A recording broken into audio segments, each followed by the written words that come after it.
नमस्कार, आप देख रहे हैं स्पेशल रिपोर्ट न्यूज रूम से। आपके साथ मैं हूं अंजना ओम कश्यप। अशोक गहलोत अपनी मीठी जुबान के लिए जाने जाते हैं। बड़ी बड़ी बात मीठे मीठे अंदाज में बोल डालते हैं, लेकिन आज जब वो बेकाबू हुए तो सचिन पायलट को नकारा, निकम्मा, धोखेबाज सब कह दिया। सचिन पायलट ने कहा है कि मैं हैरान नहीं हूं लेकिन दुखी हूं।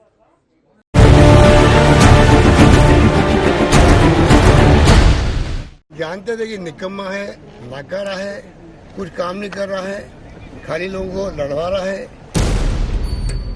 कांग्रेस में रीति और नीति की दुहाई देने वाले अशोक गहलोत तो जैसे लोक लिहाज भी भूल बैठे। सरकार में उप मुख्यमंत्री रहे सचिन पायलट पर उन्होंने करारा हमला बोला तो उनके शब्द मर्यादा की सीमा रेखा के इधर उधर जाने लगे। 7 साल के अंदर एकमात्र राजस्थान हिंदुस्तान का राज्य होगा जब प्रदेश कांग्रेस कमेटी के अध्यक्ष को बदलने की मांग नहीं करी, ना सी निर्णय ना जो निर्णय। एक छोटी खबर नहीं पड़ी हुई किसी ने कि पायलट साहब को हटाना चाहिए प्रदेश कांग्रेस कमेटी के अध्यक्ष से।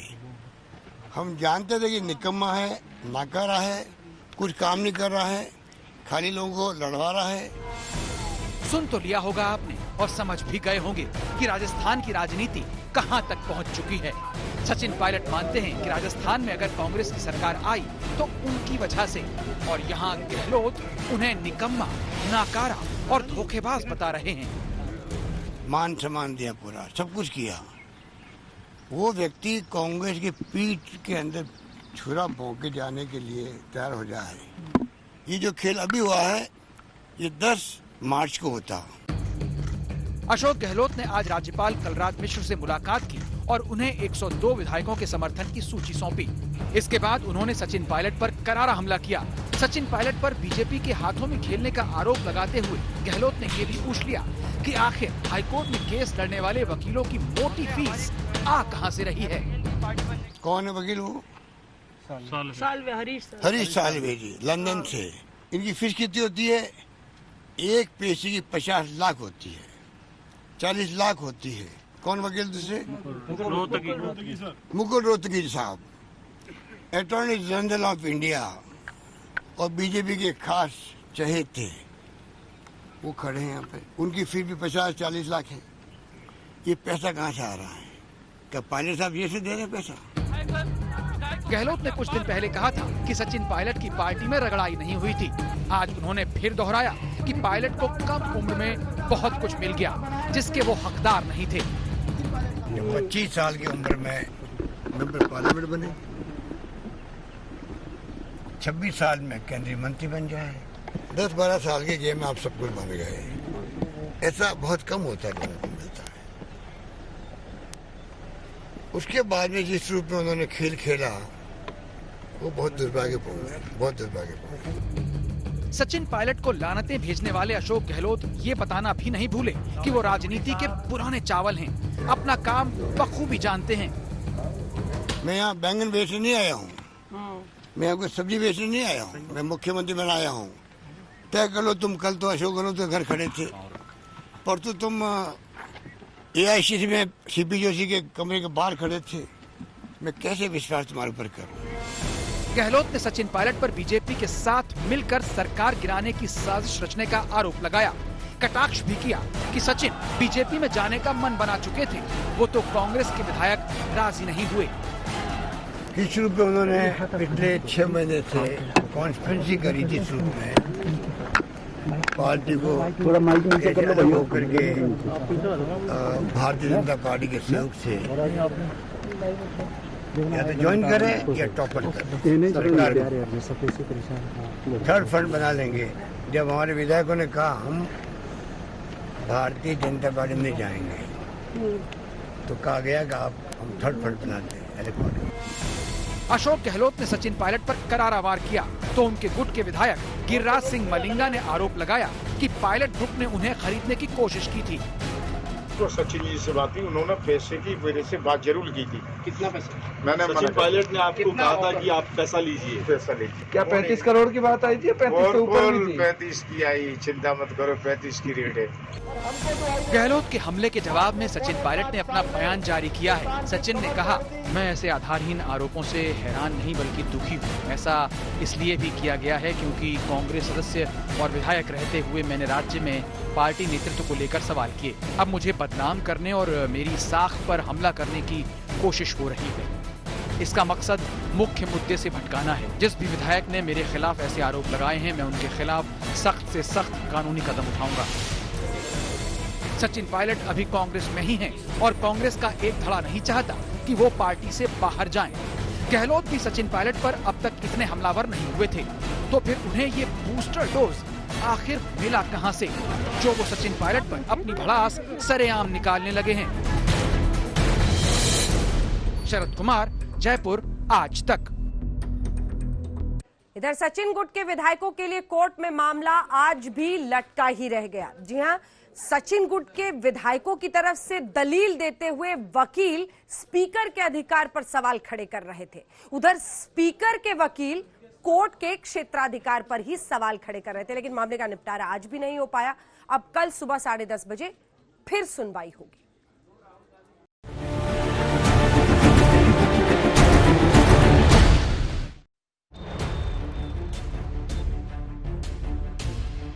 राजस्थान विधानसभा स्पीकर के नोटिस के खिलाफ राजस्थान हाईकोर्ट की डिवीजन बेंच में दोनों पक्षों में गर्मागर्म बहस हुई, लेकिन नतीजा कुछ भी नहीं निकला। सुनवाई अब कल सुबह 10:30 बजे के लिए टाल दी गई।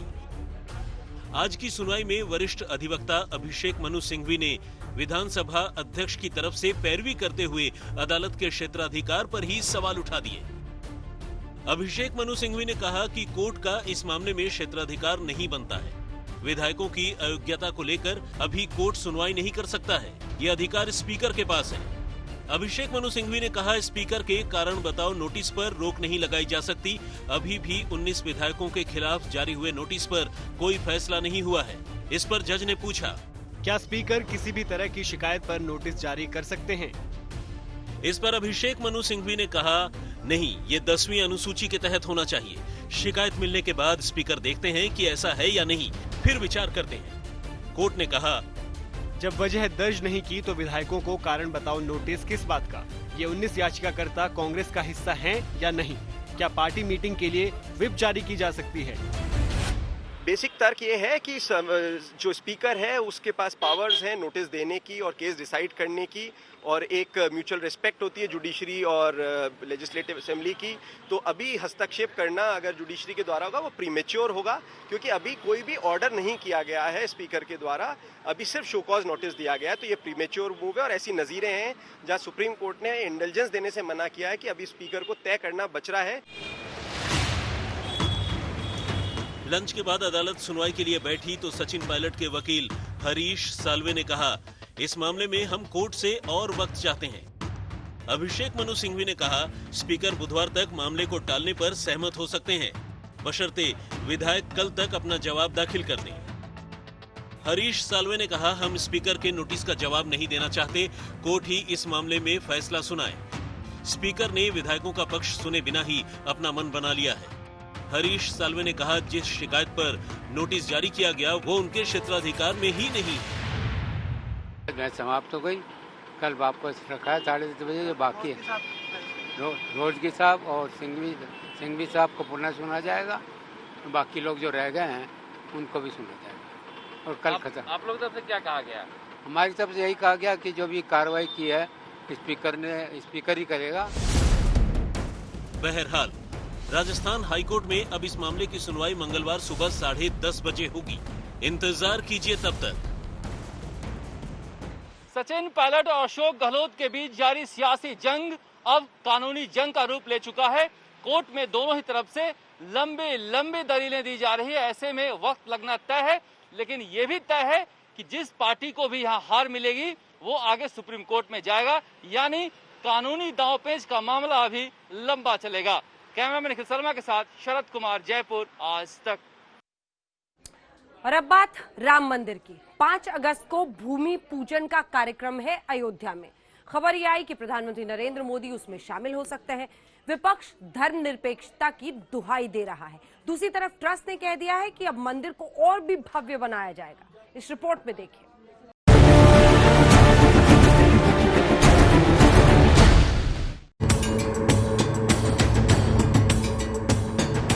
मंगल भवन अमंगलहारी प्रभु सुदशरथ अक्षर बिहारी।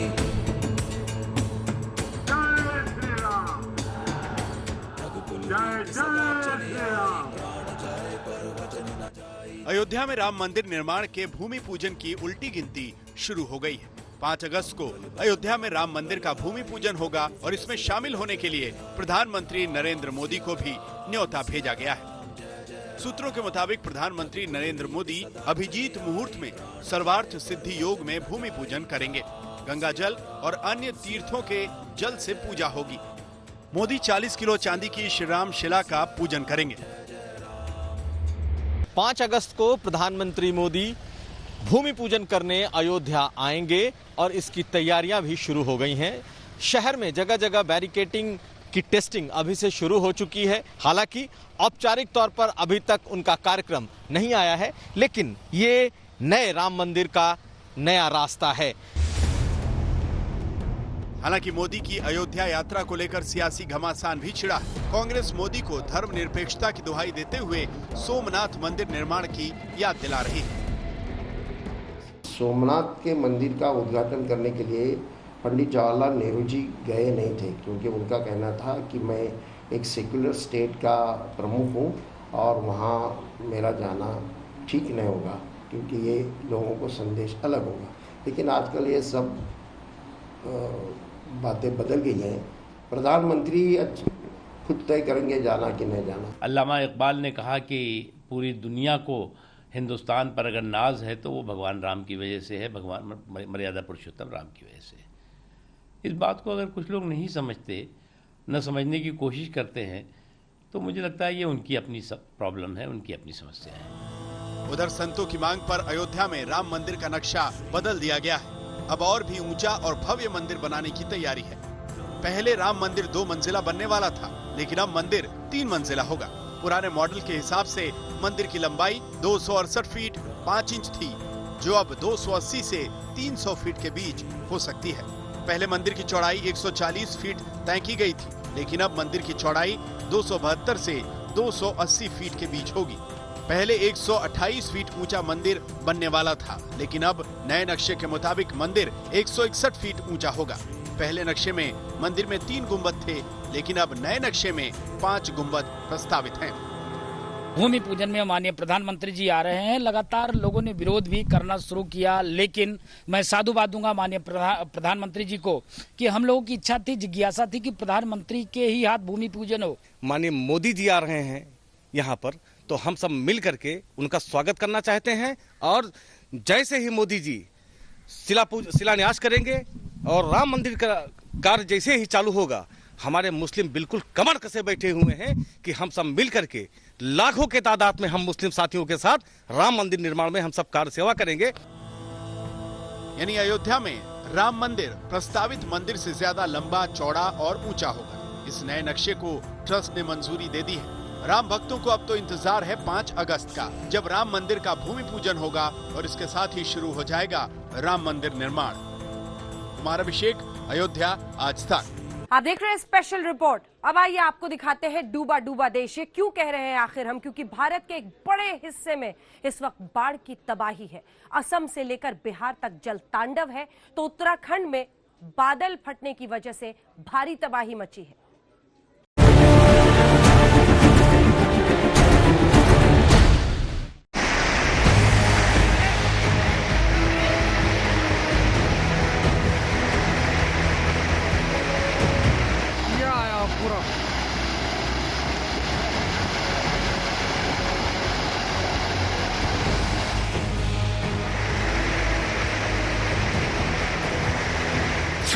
अमूमन आपने जो सुना होगा हाउस बोट के बारे में, लेकिन असम में जब बाढ़ आती है तो दरअसल यहाँ हर हाउस में बोट ले जाने की नौबत आती है। ये देखिए, ये नावों से इन लोगों को यहाँ आना पड़ता है।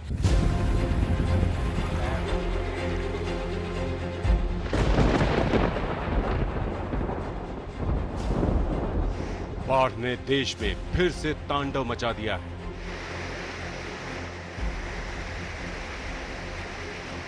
सैलाब सब कुछ बहा ले जाने पर आमादा है।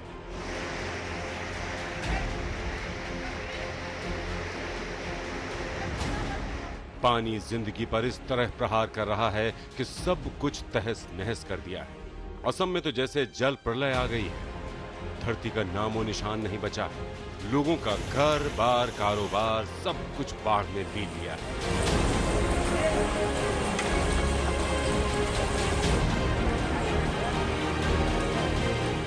बिहार में भी हालात विकट हैं।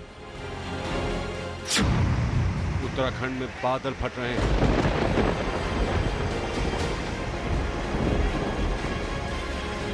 कुदरत के कहर से पहाड़ टूट टूट कर गिर रहे हैं।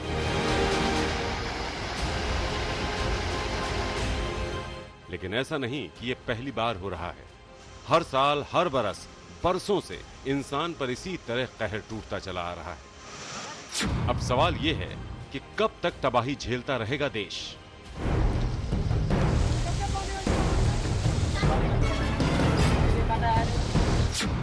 कब तक बाढ़ में डूबकर मरता रहेगा इंसान।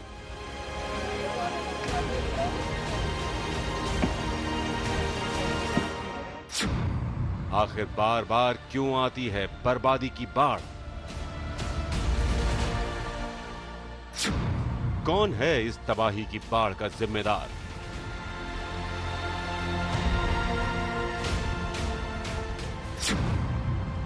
असम से लेकर बिहार तक हर बार क्यों मचता है हाहाकार।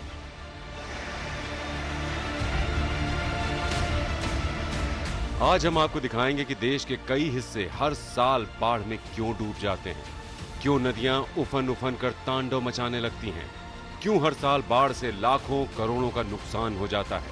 आखिर क्या करती हैं हमारी सरकारें, क्यों बारिश में फेल हो जाती हैं हमारी सरकारें। बात आज असम में बाढ़ से बर्बादी की होगी, बात आज बिहार में बाढ़ से तबाही की होगी। लेकिन पहले आपको दिखाते हैं कि कैसे पहाड़ों पर कुदरत का कहर टूटा है।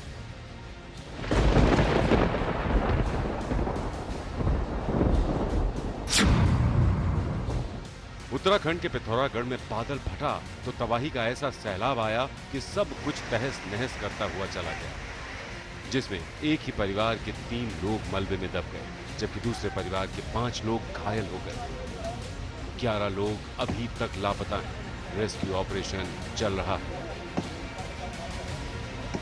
एक मकान में एक ही परिवार के 3 व्यक्तियों का मृत्यु हुआ है। शेर सिंह जी का परिवार था, उसमें उनकी पत्नी और बेटी उसमें मृत्यु हो गया है। उसके अलावा जो है उसी गांव पंचायत के 5 लोग जख्मी हुए हैं। उनको बहुत माइनर इंजरीज है, उनको फर्स्ट एड का कार्रवाई किया जा रहा है। उत्तराखंड के चमोली में पहाड़ ऐसा भरभरा कर गिरा, बड़ी बड़ी चट्टानें नेशनल हाईवे पर आ गिरी। अब इस तस्वीर को देखिए, एक बुलेट और एक दूसरी मोटरसाइकिल पर चट्टान ऐसी आकर गिरी कि दोनों बाइक कबाड़ा बन गई। वो तो गनीमत रही, मोटरसाइकिल सवार बच गए। अब पूरा नेशनल हाईवे 58 बंद पड़ा है। दहशत का आलम यह है कि पता नहीं पहाड़ कब दरक जाए और कितनी बड़ी चट्टान आ गिरे। चमोली में हो रही बारिश ने बड़ी मुसीबत खड़ी कर दी। आज तक ब्यूरो। असम में एक बार फिर बाढ़ की भारी तबाही है। 33 जिलों में से 30 जिलों में इस वक्त पानी ने कोहराम मचा रखा है। लेकिन सवाल यही उठता है कि हर बार हर साल आखिर इस तरह की बाढ़ से असम के लोग क्यों होते हैं परेशान। ग्राउंड रिपोर्ट देखिए असम। बाढ़ से कैसे बचेगा असम।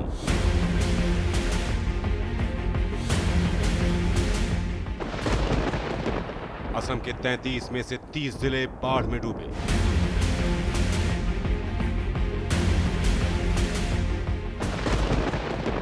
इंसानों के साथ साथ जानवरों को भी ले डूबा सैलाब।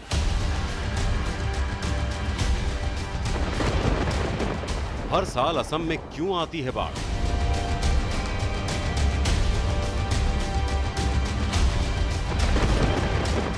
असम की इस तबाही के लिए कौन है जिम्मेदार। कुछ कहने और बताने की जरूरत नहीं है। बाढ़ में डूबा चप्पा चप्पा असम की बर्बादी और तबाही की कहानी खुद बयां कर रहा है। जिधर देखो असम की ब्रह्मपुत्र नदी काल बनकर बह रही है। सैकड़ों गांव, हजारों मकान जल समाधि ले चुके हैं। आज हम आपको डूबते असम का वो सच दिखाएंगे जिसकी त्रासदी यहां के लोग हर साल झेलते हैं। इस साल अभी तक असम में बाढ़ और भूस्खलन से मरने वालों की संख्या 100 का आंकड़ा पार कर चुकी है। बाढ़ ने सब कुछ बर्बाद कर दिया है। जिधर देखो तबाही का मंजर दिखाई देता है। सबसे पहले आपको असम के बारपेटा जिले में लिए चलते हैं।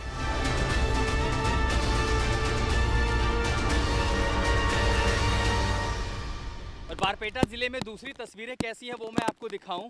फिलहाल असम में राहत इसलिए भी नहीं मिलेगी बाढ़ से क्योंकि बरसात बहुत तेज हो रही है। और मैं जहां पर हूं ये हाईवे से सटा हुआ थोड़ा सा इलाका, लेकिन जितने गांव आप देख रहे हैं, जो भी घर है मेरे ठीक पीछे, हर घरों में लगभग पानी भरा हुआ है और कई जगहों पर पानी जो है वो कंधे तक है। इसके आगे हमें ये नहीं पता कि रास्ता कैसे होगा, इसलिए वहां तक नहीं जा पा रहे हैं। लोग अपने अपने डूबते मकानों को छोड़कर तिरपाल में आ गए हैं। ये है मोमिना, पहले गांव में रहती थी, अब सड़क किनारे तिरपाल डाल लिया है। अब आपको बरपेटा जिले के उन गांवों में लिए चलते हैं जहां जिंदगी लाचार हो चुकी है। बाढ़ का आलम यह है कि यहां बिना नाव के गुजारा नहीं है। बारपेटा सुदूर में ये जैनल का गांव है जहां हम आए हैं। और अमूमन आपने जो सुना होगा हाउस बोट के बारे में, लेकिन असम में जब बाढ़ आती है तो दरअसल यहाँ हर हाउस में बोट ले जाने की नौबत आती है। ये देखिए, ये नावों से इन लोगों को यहाँ आना पड़ता है। अब अच्छी बात यह है कि कुछ गाँव में बिजली तो है, लेकिन घर जो है वो पानी में है। सिर्फ गांव ही नहीं, शहर का भी बुरा हाल है। बारिश में असम का पूरा बोंगाई गांव शहर डूबा पड़ा है। फैक्ट्रियों में पानी भरा हुआ है, घरों में पानी है और लोग इस पानी के पीछे की वजह भी बता रहे हैं। पूरी रात से बारिश हो रही है, बहुत अवस्था खराब है, पूरा शहर डूबा हुआ है। निचले इलाके बंगाल के जितने घर है, दुकान है और हर जगह पानी पानी पानी प्राणी। इतनी बुरी पोजीशन है, क्या बताएं। प्रशासन के लोग आ रहे हैं? कोई प्रशासन के लोग नहीं है, कोई कुछ नहीं है, क्या बताएं। कम से कम थोड़ा सा म्यूनसिपलिटी वगैरह को ध्यान देते ड्रेन वगैरह मानसून के पहले से अगर थोड़ा ठीक वगैरह कराए। पानी नहीं निकल रहा है, पानी की निकासी नहीं है कहीं से। असम के मोरीगांव की हालत देख लीजिए। यहाँ एक शख्स सैलाब को पार करने की गलती कर रहा था और ये गलती उसे बेहद भारी पड़ गई। जी हाँ, सैलाब इस शख्स को बहा ले गया। वो तो पास में खड़े एक शख्स ने किसी तरह से तैरकर इसकी जान बचाई। असम में एक तरफ कोरोना है तो दूसरी तरफ बाढ़, यानी एक तरफ कुआं है तो दूसरी तरफ खाई वाले हालात हैं। ये कामरूप का मंजर है। राजधानी गुवाहाटी से महज 25 किलोमीटर दूर कामरूप जिला बाढ़ में पूरी तरह से डूबा हुआ है। आज तक पहुंचा है बाढ़ प्रभावित असम में, जहां लगभग 27 लाख लोग बाढ़ की चपेट में हैं। ब्रह्मपुत्र जैसी नदियों का जैसे ही स्तर बढ़ा, आसपास कई सारे गांव जो हैं असम के 25 जिलों में जलमग्न हो गए हैं। मैं जिस नाव पर खड़ा हूं ये कोई तालाब नहीं है, नाव चलने का इलाका नहीं है। ये गुवाहाटी से महज 25 किलोमीटर दूर राजाबारी का इलाका है कामरूप जिले में। और जितने गांव यहाँ पर ईंट के भट्टे थे ये सारे जलमग्न हैं। लहलहाती फसल को सैलाब निगल गया है। घर मकान तो पूरी तरह से जल समाधि ले चुके हैं। इनकम तो लॉकडाउन मार दिया 4-5 महीना से की समस्या खराब है आदमी का। नहीं कोई हजीरा मजदूरी कर सकता है, कोई लड़का बच्चा है बाहर भीतर जा सकता है, तो कैसे आदमी चलेगा बताइए। तो मतलब बहुत बानपानी हुआ है, बानपानी की वजह से हम लोग खेती करते हैं, खेती में हम लोग का बहुत नुकसान हुआ है इस बार। और लॉकडाउन तो ऐसे भी तो लॉकडाउन की वजह से तो इंसान का नुकसान हुआ ही है। असम देश का ऐसा राज्य है जो पूरी तरह से नदी घाटी पर ही बसा हुआ है। इसका कुल एरिया 78,438 वर्ग किलोमीटर का है, जिसमें से 56,194 वर्ग किलोमीटर ब्रह्मपुत्र नदी की घाटी में है। असम का जितना एरिया है उसका करीब 40% हिस्सा बाढ़ प्रभावित है। असम में ब्रह्मपुत्र और बराक दो प्रमुख नदियां हैं। इन दो के अलावा इनकी 48 सहायक नदियां और कई छोटी छोटी नदियां हैं। इस वजह से यहाँ बाढ़ का खतरा ज्यादा है। अकेली ब्रह्मपुत्र नदी का कवर एरिया भी लगातार बढ़ रहा है। असम सरकार के पर्यावरण मंत्रालय की सितंबर 2015 में एक रिपोर्ट आई थी। इस रिपोर्ट में कहा गया था कि 1954 से लेकर 2015 के बीच बाढ़ की वजह से असम में 3,800 वर्ग किलोमीटर की खेती की जमीन बर्बाद हो गई। मतलब 61 साल में बाढ़ के कारण असम में जितनी खेती की जमीन बर्बाद हुई है वो गोवा के एरिया से भी ज्यादा है। एक सर्वे के मुताबिक असम में हर साल बाढ़ से 200 करोड़ का नुकसान हो रहा है। हम जहाँ पर खड़े हैं ये पूरा पुल था, का नमूना है। तो ये सारी दीवार है मजबूत, वो सब शिकार हो गई। ये पेड़ एक महास्थान है, 100 साल का पुरानी पेड़ है। अब देखिए क्या हालत हो गया है। तो ऐसा मतलब सारा असम में आपको 28 जिले में ऐसा दृश्य आपको दिखाई देगा, क्योंकि भू कटाव ऐसा एक समस्या है जिससे द्वारा जनता की जमीन जायदाद नदी में बह जाती है, जनता बेघर हो जाता है। हर साल होता है, हर साल होता है। असम में इस वक्त 40 लाख से ज्यादा आबादी बाढ़ की त्रासदी झेल रही है, जबकि 5000 के करीब गांव में बाढ़ आ चुकी है।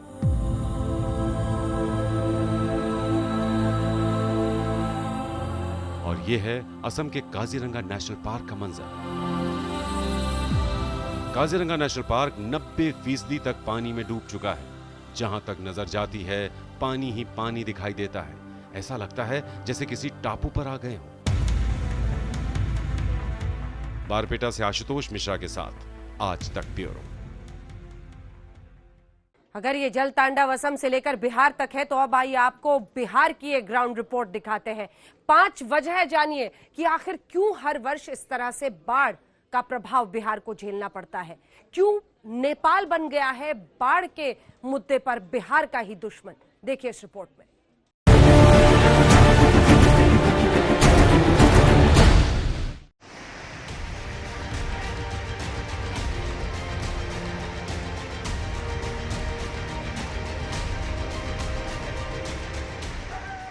ये पहली दफा नहीं है जब बिहार बाढ़ की समस्या से जूझ रहा है। बिहार में बाढ़ के पीछे 5 बड़ी वजह हैं। पहली वजह बिहार के बाढ़ प्रभावित इलाकों में हो रही भारी बारिश है। दूसरी वजह नेपाल में हो रही बारिश है। तीसरी वजह बारिश की वजह से नदियां उफान पर हैं। चौथी वजह नदियों में पानी भरा तो नेपाल ने अपना पानी छोड़ दिया। और 5वीं वजह बिहार में भारी बारिश से पहले से नदी नालों में पानी भरा हुआ था। नेपाल ने जब पानी छोड़ा तो हालात और बिगड़ गए। ये है मुजफ्फरपुर के अहियापुर थाने की तस्वीरें। पूरा थाना इस वक्त टापू बना हुआ है। थाने में खड़े सारे वाहन डूबे हुए हैं। बिहार में बाढ़ से हालात किस तरीके के हो गए हैं इसकी तस्वीर दिखाने के लिए हम इस वक्त मुजफ्फरपुर में मौजूद हैं। और जहां पर मैं खड़ा हूं ये कोई ग्रामीण इलाका नहीं है बल्कि शहरी इलाका है और अहियापुर थाने पर हम मौजूद हैं। आप यहां तस्वीरें देखिए किस तरीके से शहरी इलाके में मौजूद ये थाना जो है वो टापू में जो है वो तब्दील हो चुका है। तस्वीरें आप देख सकते हैं किस तरीके से चारों तरफ जो बूढ़ी गंडक नदी का पानी है वो थाने में घर कर चुका है। दरभंगा का ये गोपालपुर गांव इस वक्त बाढ़ में पूरी तरह से डूबा हुआ है। यहाँ जिम्मेदारी बांध टूटने से सैलाब ने कहर बनकर गांव में धावा बोला। कितना दिन से? 5-6 दिन से है। 5-6 दिन से? हाँ। कब बांध टूटा था, दिन में कि रात में? दिन में बांध टूट गया। दिन में? हाँ। कौन सा बांध टूटा है? 6-7 बजे रात में बांध टूट गया। कौन सा बांध टूटा था? ये वाला और वो वाला दीवार सब गिर गया है। बिहार में जो हर साल बाढ़ आती है उसमें नेपाल से छोड़ा गया पानी एक बड़ा कारण बनता है। इस दफा कोसी इलाके में जो बाढ़ आई है उसकी सबसे बड़ी वजह नेपाल का पानी ही है।